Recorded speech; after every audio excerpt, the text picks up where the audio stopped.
त्र्यंबकेश्वर येथून परत आल्यानंतर विठ्ठलपंतांनी म्हणजेच संत ज्ञानेश्वरांच्या वडिलांनी संन्यास त्यागला. संन्यास त्यागून त्यांनी संसारामध्ये पुन्हा प्रवेश केल्यामुळे हा त्यावेळच्या ब्राह्मण समाजाला पटणारा विषय नव्हता. त्यांनी त्यांना बहिष्कृत केले. त्यांना आणि त्यांच्या संपूर्ण कुटुंबाला वाळीत टाकले. विठ्ठलपंतांना म्हणजे संत ज्ञानेश्वरांच्या वडिलांना मुलांवर होणारा हा अन्याय पाहवत नव्हता. त्यांनी ब्राह्मण समाजाकडे विनवणी केली. त्यावर ब्राह्मण समाजाने उपाय म्हणून देहांत प्रायश्चित करण्याचा मार्ग सुचवला. विठ्ठलपंतांनी नाईलाजाने पत्नी रखुमाई यांच्यासोबत जवळच असलेल्या इंद्रायणी नदीमध्ये जाऊन आपला देह प्रायश्चित केला. आई वडिलांना अशा प्रकारे स्वर्गवासी झालेले पाहून चारी भावंडे घाबरली आणि पुढे काय करावे म्हणून त्यांनी ब्राह्मण सभेला विचारले. यावर आळंदीच्या ब्राह्मण सभेतील सभासदांनी तुम्हाला जर शुद्ध व्हायचे असेल तर पैठणमध्ये जाऊन तिथल्या ब्राह्मण सभेकडून शुद्धीपत्र आणावे असे सुचवले. तिथल्या ब्राह्मण समाजाकडून जो काही निर्णय घेण्यात येईल आम्ही ते मान्य करू असे आळंदीतील ब्राह्मण समाजाने सांगितले. आळंदीकरांचे पत्र घेऊन चारी भावंडे पैठणमध्ये दाखल झाली. पैठणला त्या काळी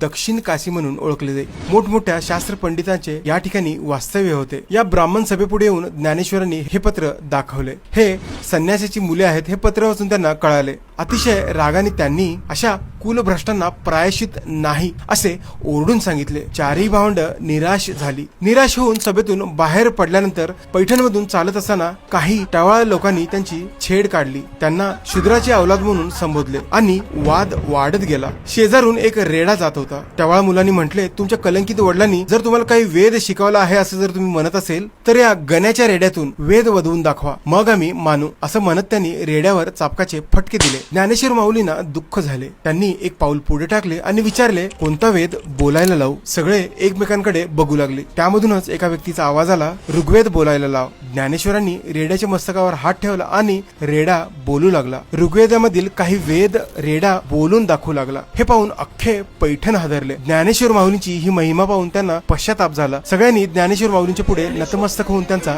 जय जयकार सुरू केला. संत ज्ञानेश्वर माऊलींच्या जीवन गाथेवर आधारित असलेला पुढचा व्हिडिओ नक्की बघा.